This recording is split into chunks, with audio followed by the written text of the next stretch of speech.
بسم الله الرحمن الرحيم. الحمد لله والصلاة والسلام على رسول الله. رب اشرح لي صدري ويسر لي أمري واحلل عقدة من لساني يفقه قولي. اللهم أرنا الحق حقا وارزقنا اتباعه وأرنا الباطل باطلا وارزقنا اجتنابه. اللهم افتح لنا أبواب رحمتك. أيها الإخوة الأفاضل، ما زلنا مع التاريخ الإسلامي دروس وعبر، واليوم نتكلم حول نتائج حروب الردة، ماذا حصل والإيجابيات الذي حصل وكيف تصرف المسلمون. سنتكلم عن هذا إن شاء الله. برايت عزيز دیروکا اسلامی ام بردوام سرد بیجن وی هفته هانه ام بحثا چه بکرد؟ بحثا نتیجه شر کمکو عربی جرد من حروب الرده وقتی که پیغمبر وفات کرد که انسان جدین درکتن صلی الله علیه و سلم پیغمبر وفات کرد وانا بو مرتد ایجا جوان من حروب الرده يعني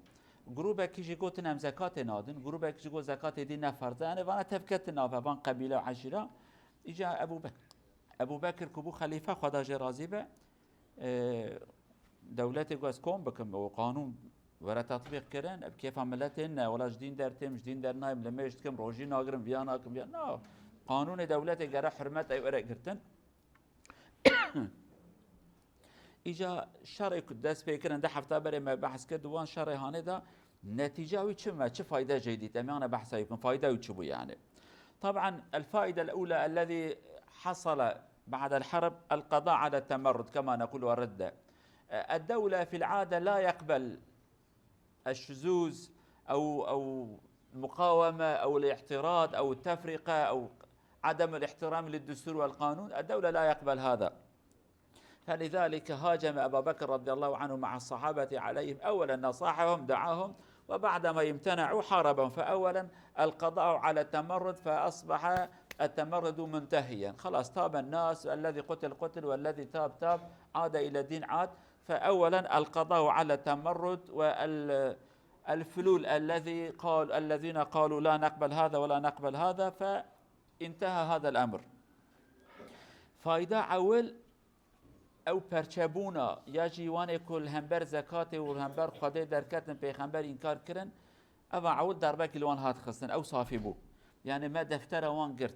ده دولت ده هدی کسی که بیجه از خدا قبول ناکم پیغمبر ناکم نما فلان علاقه مجوانتنا لی بناو اسلام یا جی پیغمبر کی تازه دین کی تازه او نما او دفتر هات گرتن پشتوان هات شکاندن لورا گروبه کی درکت مسلمه گاز پیغمبرم وجبان ملت آری داجی هر گول لمش نکن روزی نگن و گم سرور آکر دین باویه یعنی اما لمش نکن روزی نگره سر بستم ایزن ودا. ابو بکر خدا جرازی بعد قال وان صحابيه اولا تربيه وان دانوان قوي وان كشاندن ابتشتك ساكنوتنا يك قوه وان نما قوه وان قدي ابيا فايده اول قوه وان هات شكستن هدي قوتك وهيزا كي برخدانك ايريش كي نما جواره بريق امادت كن كيريش سر مدينه بكن مدينه خراب كن او تشكي جواره نما الحمد لله. طبعا خلال هذا التمرد حصل ما حصل ايها الاخوه، لا تنسوا شيئا مثل ما يحصل اليوم. هناك دول متنافسة لبعض، فهناك دول يمدون يد العون إلى المعارضة في الدولة الثانية حتى يقضوا عليهم، يعني حتى يكون الدولة المجاورة ضعيفة. وهذا ما نراه في الشرق الأوسط كثيرا، الدولة الفلانية يؤيد المعارضة في الدولة الفلانية حتى يكون ضعيف ويبقى له القوة والساحة والكلمة العليا. فحين ما كان هناك حروب ردة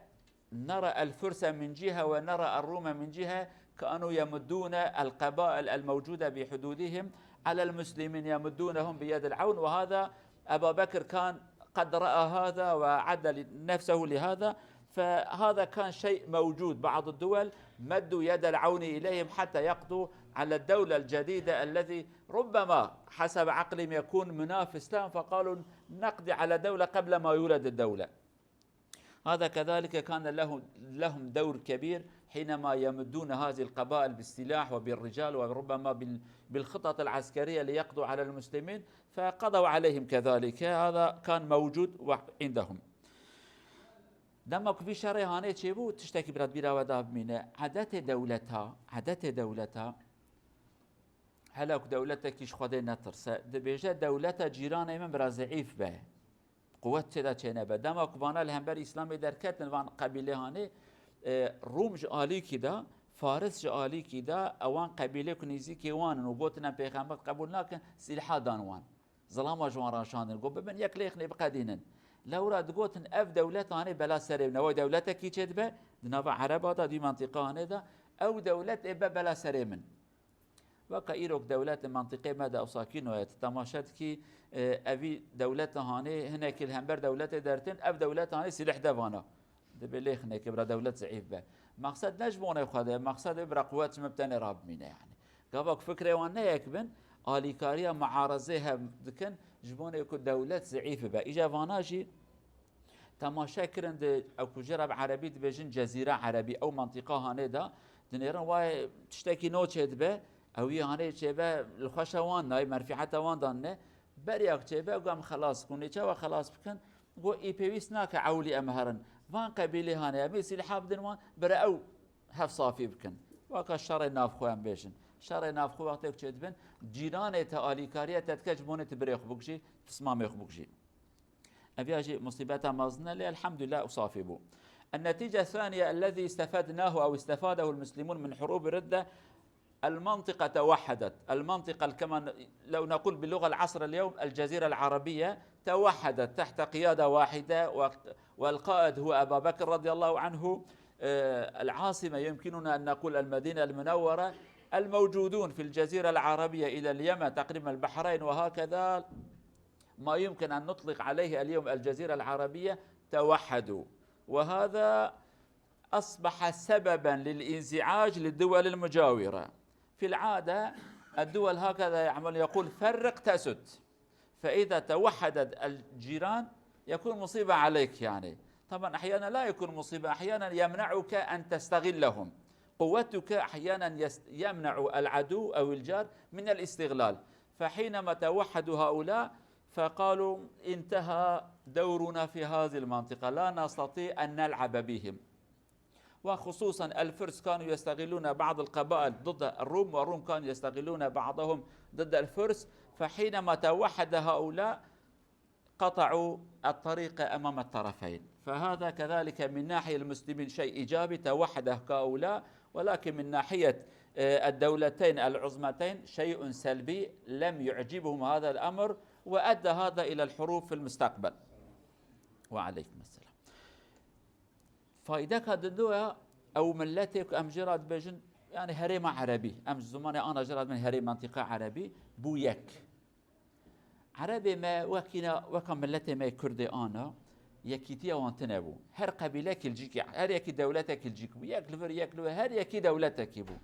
د كلترا واندا دوان زمان نودا عقل دولتي تنبو شاوكد عقل مدى عقل دولتي تنايه ام نظام ببن دولت تنا يعني إلا قريك سرسرة مسيح هراورة أوانا جوهابون لبشت في شريهانه إيدي وانا كومبون توبه هفون يكيتي كدنا واندا تشيبو بشربه بكشتن به بتشبه بخبرنا بنصيحت به يكيتي كدنا واندا تشيبو أو يكيتي هانه جبو سبب عاجزية دولة جيران ناخوازن ایرو مثلا الباشور قابوك يكيتي كي تشيبه جيرانه وان خشوات شيء يعني ولا جيرانه وعاجز تبن حتى جوانته فتنة بنزين لوقت كن يعني قابوك تبرچه ببي قابوك تبرچه بي تتكاري بدي بستيني دما كد دولتك إذا يكيتي كي نوا ملت دا تشيبه دولت جيرانه وان نكارن دست خود ريجه وان بكن نكارن قابوك برچه بون هبه يك تدويا في شكل تجارت مرات كن اویاجی بو سبب کوات وی یکیتی هان نوان دا چه بو روم الآلی که دا عاجز بو فارس الآلی که دا خوشوان نچون لورا او شر نابر هر دو دولت مازن سر منطقه وان بوها منطقه ما بو حتى شامي وحتى قدسي بو منطقه هان دا شر افدهات و افد شدهات بفي شكل يعني اف يكيتي هان وان عاجز كر اما تشتوي باش كو او منطقه هانه بن شمسيه اسلام دا يكيتي كي چبو خليفه كي هي با پایتخت کوانه پایتخت يعني عاصمه باشكنت بكردي پایتخت يعني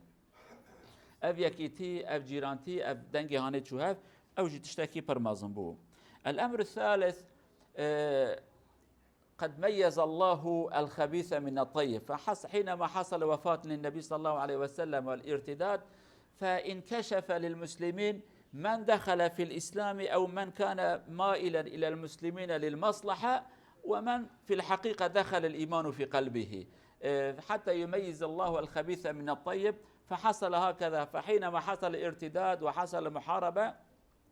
فميز الله الخبيث من الطيب، فبقى لدينا المخلصون لدينهم فقط، ولكن أصحاب المنافع والمصالح، لأنه أحد الذين قد ارتدوا حينما مسكوه وجابوه إلى المدينة يقول الصبيان كان يقول يا مرتد، يقول يا أخي أنا لم أرتدد، أنا لم أدخل في الإسلام أصلا. هو كان يقول لم أدخل، يعني لماذا تقول أنت مرتد؟ أنا ما دخلت، يعني في الظاهر في السابق نعم كنت أظهر بأني مسلم ولكن ما دخلت في الإسلام، يعني لماذا تقول مرتد؟ أنا لست مرتدا، لم أدخل حتى أرتد يعني. فبعد الحرب كشف الله وميز الخبيث من الطيب، فبقى لدينا مجموعة طيبة صاحب الإيمان. هذا كذلك شيء إيجابي من هذا المعركة، لأن الخبيث إذا يكون معك وأنت تذهب إلى الحرب في نصف الطريق ينسحب،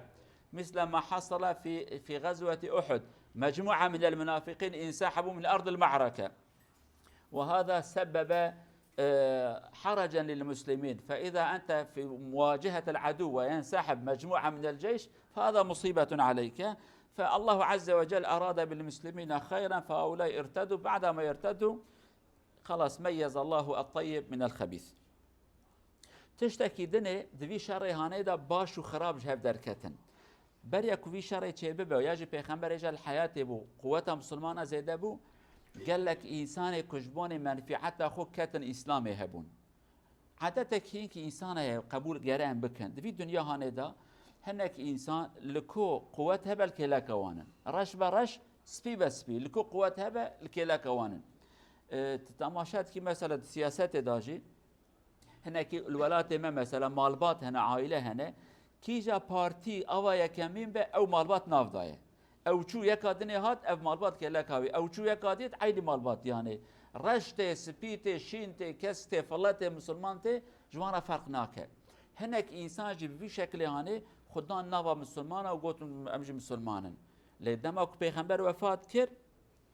ریوان راس و ای خراب درکت، کی منافقه کی جی دلسوز اسلامیه کی براسی مسلمانه درکتن. اویاجی فایده کم لازم بو اگر کوها نبونا وان خواه مصلحت الصبي روك مسلمان او دولتك مازن شر بكرة وان انسانا دقا زحمتا يشكلك مسلمان ابدان آلي بقوة اولا كافر ده بقوة، روم ده بقوة، فارس ده بقوة، ازهرم دقال وان شر بكم قوة مسلمان كيما اوجي مصيبت بو. مثلا الشر احد ده گروبكي جه کسی که دقال پیغمبر چوبون منافق بون لیخو مسلمان دادن نشاندان سیک عسکر مسلمان قفاش داده سیک وان، يعني حساب که 1000 حب مسلمان چونه 300 حب کس سیک شر در کتن کو شرط نشون ایجاب ناکم ورن حتی پشت تشکی، يعني قوات تشي شر کی او پرچکش عسکر تقفاش دا بدن تضعیف تکوی اویاج مصیبت کافر مازم وجا خدا عز وجل پشت پیغمبر وفات کرو ظاهر مسلمان ضعیف بون، ما فهم كر كي منافقة وكي نا منافقة، كي دل صوزة كي نا دل صوزة. أوجي فايداك برمازن هبو خدا عز وجل بشكل يعني جبونكم مسلمان پشت خوب وان إنسان خراب قري ندن، دمات پشت خوب إنسان خراب ومنافق قري بدي تدني بميدان دادميني، يعني وريس مزانه چنه وريس كندر رزاندي جمزانه چنه آوه تخوازيش بيره كاش كي قط به و آوه تدرناك يعني اوانا وريس رزينه، يعني تدشي آوه تشكيد كي فايدتنا ابياجي حكمتك بو خدا عز وجل وان آوه ميدان دركتن جبونكم مسلمان صبروا پشتا خوب وان قري ندن ابجي فايدة كما ظنبون. شيء آخر، هذا كان خطة صديقية كما نقول من قبل أبا بكر رضي الله عنه، وأبا بكر كان رجل حكيم، ودائما نقول الرجل المناسب في مكان المناسب، يعني اختاره الصحابة ووفق الله الصحابة لأن يختاروه، اللي هو كان أنسب رجل لأن يكون خليفة لرسول الله صلى الله عليه وسلم في هذا الوقت الحرج. فأبا بكر بعدما انقضوا على الحركات الردة والمانعين الزكاة وتوجه الجيوش إلى أماكن أخرى للمحاربة، قال الذين ارتدوا والذين منعوا الزكاة لا أقبل منهم أحدا أن يأتي إلى الجهاد،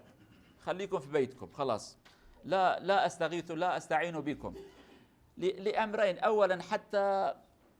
يعاتبوا أنفسهم، يقول لأنه تابوا، بعدما تابوا ويرون بأنهم قد منعوا من الجهاد سيقولوا إذن قد أخطأنا خطأ كبيرا لذلك منعنا، حتى يتأدبوا. يعني تقول لواحد خلاص أنا لا أطلب منك المساعدة لأن أخاف منك مرة ثانية تعمل مشكلة. يعني هذا أولا تأديبا لهم. أمر الثاني حتى يفهموا الإسلام جيدا أرسل إليهم علماء والصحابة والكبار ليفقهوهم في الدين، حتى كل مرة لا يأتي إليهم واحد ويضحك عليهم، يعني يستقر الإيمان في قلوبهم. فأولا قال لا أطلب منكم المساعدة، وأرسل إليهم كثير من العلماء والتابعين الذين دخلوا في الإسلام جديدا والصحابة ليفقهوهم في الدين ويستقر الإيمان ويتمكن الإيمان في قلوبهم، حتى إذا حصل فتنة من الفتن يكون بإمكانهم أن يقاوموا الفتنة ولا يرتدوا عن دينهم. فكذلك منعهم، ولكن في المستقبل سيدنا عمر فتح لهم الباب، وهذا كان فيها خير ومنفعة كبيرة. منعهم كان فيها خير، وفتح الباب لهم كذلك فيها خير. سنرى هذا في المستقبل إن شاء الله. تشتكي دني حضرت أبو بكر كير قالوا جماعته وانا كوج اسلامي در كتبون وباش يبون مسلمان ياجي كتقول عم زكاة نادر بشتي كتوبة كرن ومسلمان چون شرمر بكن. حضرت أبو بكر قال كسكي جوا برانيه از آلی کاری جوا نخوازم. حیران بودم مسلمان ما توبه کردی گفت نه و توبه کرد تمام بودم مسلمان تمام از آلی کاری جوا نخوازم نه مال خدا بسکنم. ده فایده وی مازن هبون فایده یک جبون یک بانه نکی شرم بکن برخوب کبن فدی بکن یا بج منه وای ام زاروک بون به ملیستن ام دوج بون کافر نه ام رو ام پیر بون مسلمان ام دو بون کافر ایرو سو بون مسلمان صبح چه ور سر ما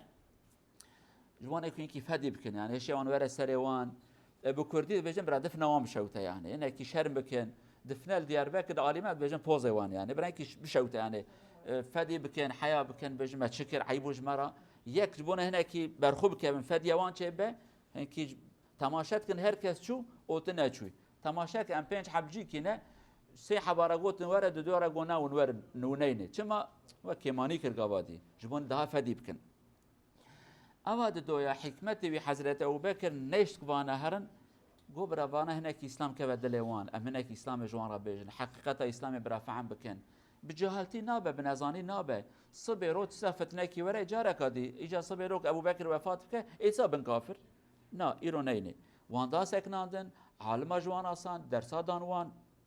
نصیحت الوان کرن گو جبر ساله کی بسا سالونی برا بمینن اوان انسان هانه حتی که ایمان ده عقل وان دا جی بگره ایمان ده دل وان دا شیار ببه وان انسان هانه دل همبر فتنه کادی زوج اسلامی در نکبن برا قوتك وانا اسلامي برا چه به ابيجي فايده کا پرمازن بو. يعني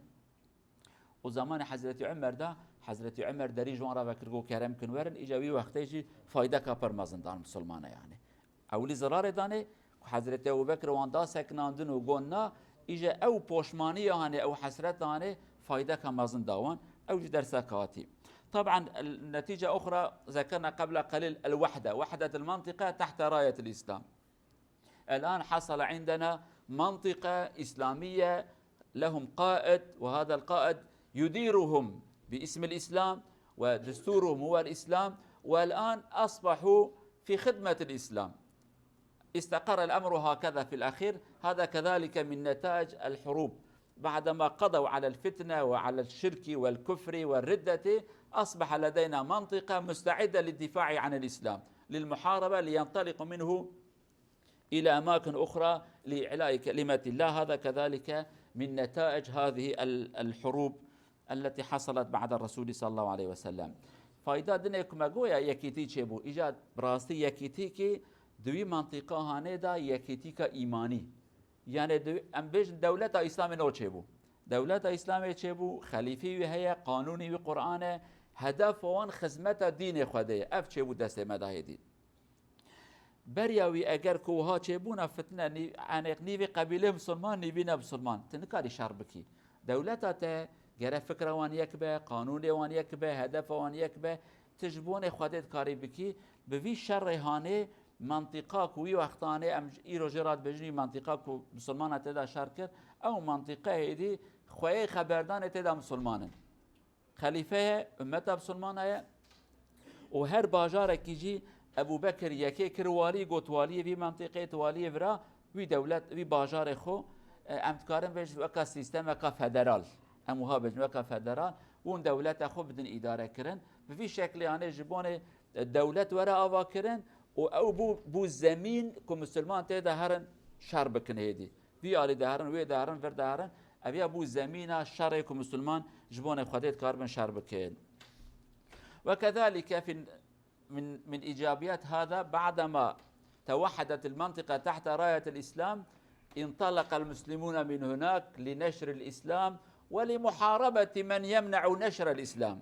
الإسلام لا يهاجم على أحد، الإسلام فقط يقول افتحوا الطريق حتى نبلغ كلام الله للناس، هذا هو، أكثر من ذلك لا نريد من أحد. افتحوا الطريق حتى نشرح ما يأمر الله عز وجل العباد، ولكن إذا منحتني أن أبلغ كلام الله وأدعو عباد الله إلى العباد أنا أحاربك. فبعد ذلك توجه المسلمون شرقا وغربا كما نقول سنذكر للدعوة إلى الله عز وجل ولمحاربة من يقف في وجه انتشار الإسلام، وأقرب الدول إليهم أولا كان الفرس، وكذلك من ناحية أخرى الروم، هؤلاء الذين وقفوا في طريق المسلمين، فبدأ الخليفة يستعد لهم. فشتي بي تشتي هاني كم منطقة بو منطقة كإسلامي إجا أبو بكر جو وقت مهات كو أم دركبن درفا دين خودج ملت رابج، بلكي قالك جارا والتلفزيون دا قداريت كان هناك مسلمان ما ينو دركتنا يا جيفاني كنا مسلمان فقط نياري إسلامنا دبي مسلمان داغر كرن داغر كر بتركي مدبين إشغالشي يعني أما إيريش تكرون حد ملت جوان دستين وهلا عرب وان شغلا كتنا دبين عرب نابي مسلمان دبين عرب وردا چون ويدا چون بوان ناوي هاني دخوازن مسلمانا وحشي بدن نشان دان قاتل دخوين خلقي بوكشن فقط جبير وادكن إيروجي دولة الدنيا قافك فكرة وان يكبر دبن قوتك يشتكن دبي كل همبر قوتها مبسكنا ببوان رشربكن قانون الدنيا أفا دروسي روبر الإسطنبول يعني الأنقرة تركيا حلفا ناتو كوم نبو ناتو فكرة كوان هي دبي أمي كوم ببن بناوي ديمقراطية مثال أم قبول بكن يعني بناوي هاني قوتك يشكر عسكري وان برن طياري وان هنا كل همبر ديمقراطية دركبه أمي ليخنكي قانونه كما كسكي احتراز لواناكي چه کاری وان عراق و افغانستان ذهبوا گو دیکتاتوری و هنا از دموکراسی جوارا بینم حیرا امنا بجن ابو بکر گو دموکراسی ابو بکر یاجی پیغمبر علیه الصلاة والسلام و علاقه مش دموکراسی تنه از دبیجم ایزم بدن از دین خودش ملت را بیجم هو دین خوده عبد خوده امت خوده وان چیکری ملت خوده وان آنیا دنیای برازاربن خدای وان کیه بیلن دین خودش وان را بیجم يعني حربك مسلمان كن نحرب إيريش يبون حربك ريفكن ريفك حيرا السلاح نايلم أزبر مثل آخاته أزبجم خديك لما دمك صحابي كي تشوش فارس را خبر دا قو أتيناكم لنخرج العبادة من عبادة العباد إلى عبادة رب العباد قوام هاتنا واج عبدتيا إنسانا عبدتيا عبدا درخن بكن عبد خدي أبا يعني لما مسلمانا دست میدان شهر کرگو ام دخوازن هون ایزن بدن ام دین خودش ملت را بجن کی بو مسلمان کی نبو مسلمان او تشتكي دي علاقه مجانينه ليه جرون اذن بدن ام دين خدي بيجن طبعا وان دولتها جنات خواست وان دولتها تقوم مسلمان الهمبر مدرتين منافس يعني رقابتها متكن يعني چونكي مسلمان جي خوي فكره كينا دينك وانا قانونك وانا روم جي هي اذنش هنا قلنا ونبن بلا سرمه اجبري هوايا ما شرب خوهات شرهات بردري يعني. واول ما بدا به ابا بكر رضي الله عنه وجه الجيوش الى العراق اولا. العراق تقريبا يمكن نقول المنطقه العازله بين الفرس وبين المسلمين، هذا هو. الفرس من العراق مثل اليوم يمد يدهم الى المنطقه، فابا بكر كان خبيرا وكان محنكا عسكريا كذلك، كانه يقرا كل ما يعني الذي يقرأوه الخبراء العسكريون اليوم أبا بكر كان يعرف هذا قبل 1400 سنة يعني. فقال أولا نأخذ العراق من الفرس وبعد ذلك سنرى. أولا لابد أن نخرجهم من العراق لنحرر القبائل الذي لهم قرابة مع المسلمين من يد الفرس، لهم كذلك قبائل عربية يعني، وبعضهم دخلوا في الإسلام وكانوا يحاربون الفرس. فأبا بكر وجه إليهم جيشين، جيش بقيادة خالد بن وليد وجيش أخرى بقيادة عياض بن غنم أو غنم يعني، اثنان قادة قريشيون خبراء في الجيش في الحروب، أرسلهم إلى هنا، جيش من هنا وجيش من هنا، قالوا وحارب، وكان يخطط لهم تذهب إلى المنطقة الفلانية أولا وبعد ذلك إلى المنطقة الفلانية، وإذا اجتمعتما في مكان الذي يصل أولا إلى المكان هو الأمير على أخيه. فكان خطة حكيمة جدا، وحصل معارك كبيرة، ولكن في النتيجة المسلمون استطاعوا أن يخرجوا الفرس من أرض العراق، فتوحدت العراق كذلك مع المسلمين. هذا من جهة جيشين. وقبلهما كان هناك صحابي اسمه المثنى بن حارث، كذلك كان يحارب مع المسلمين من قومه مع الفرس. يعني يمكننا أن نقول 3 جيوش إسلامية كانوا يحاربون في أرض العراق مع الفرس. وسيدنا خالد له يد طويل في تحرر أو في تحرير أو فتح العراق كما نقول، وكان هناك صحابة معه كثيرون، ومن هؤلاء الصحابة القعقاع كما هو معروف، الذي حينما أرسله أبا بكر مددا له قال، طلب منه خالد رضي الله عنه أن يرسل مددا للمحاربة، العدد كان قليل، فأرسل له فقط شخص واحد، القعقاع بن عمرو التميمي، رجل واحد بعثه. قالوا يا أخي أنت تبعث واحد فقط؟ قال كلمة مشهورة: لا يهزم جيش فيه القعقاع، وصوته في الجيش خير من 1000 رجل. هذا هو، وكلامه كان صحيح. خالد رضي الله عنه يقول كان في قلبي شبهة، لماذا أبا بكر أرسل إلي رجلا واحدا، ولكن في بعض المعارك رأى بأنه فعلا ب1000 رجل، فقال أبا بكر يعرف الرجال أكثر مني. بهذا الشكل تحرر العراق. لا ندخل في التفاصيل، ولكن بدأ سيدنا أبا بكر رضي الله عنه أولا بكسر